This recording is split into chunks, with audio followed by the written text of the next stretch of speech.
ভাই আল্লাহ যদি আমাকে নিয়ে যায়, আমার বাচ্চাটার দিকে একটু খেয়াল রেখেন। তো এই কথাটা আমি বলতে পারিনি। হাদি ভাই বলেছিল আমি যদি দুনিয়া থেকে চলে যাই আপনারা আমার বাচ্চাটার দিকে একটু খেয়াল রাখিয়েন। আসলে যখনই হাদি ভাইয়ের কথাগুলো এখন মনে পড়তেছে, মনে হয় যেন ভিতরটা কেমন ভেঙে চুরে চুরমার হয়ে যাইতেছে। এই হাদি ভাই আর 100 বছরও একজন হাদি ভাই আসবে না, আর 100 বছরও একজন হাদি ভাই আসবে না। দেখেন আল্লাহর প্রিয় ব্যক্তিরা কেমন হয়। হয়তোবা হাদি ভাই বুঝতে পেরেছে জালিমরা ওনাকে দুনিয়াতে থাকতে দিবে না। উনি বারবার বলেছে আমি একটা শহীদ মৃত্যু চাই। কোন একটা মিছিল হইতেছে, ওই মিছিলের মাঝে আমার বুকের মধ্যে গুলি করেছে, আমি হাসতে হাসতে চলে যাব।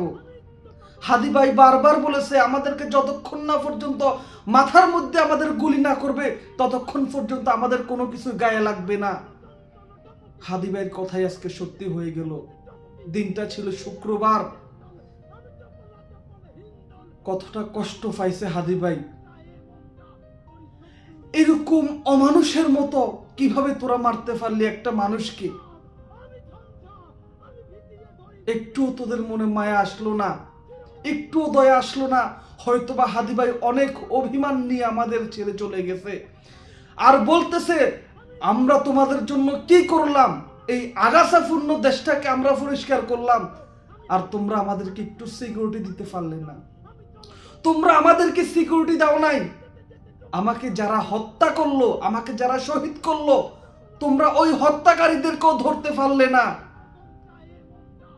আমি অভিমান নিয়ে চলে যাইতেছি, আর আমার হত্যাকারীরা হয়তোবা অন্য দেশে হাসি তামাশা করতেছে, তারা আনন্দ করতেছে, ধিক্কার জানাইতেছে হয়তোবা হাদি ভাই আমাদেরকে।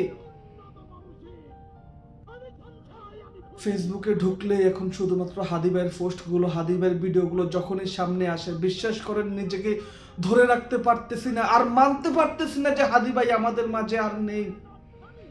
হাদি ভাই আমাদের মাঝে আর নেই। আল্লাহ তাআলা হাদি ভাইকে জান্নাতুল ফেরদাউস দান করুক, জান্নাতুল ফেরদাউস দান করুক। যেই সমস্ত কুলাঙ্গাররা হাদি ভাইকে শহীদ করেছে, ওই সমস্ত কুলাঙ্গারদেরকে সর্বোচ্চ থেকে সর্বোচ্চ শাস্তি দিতে হবে।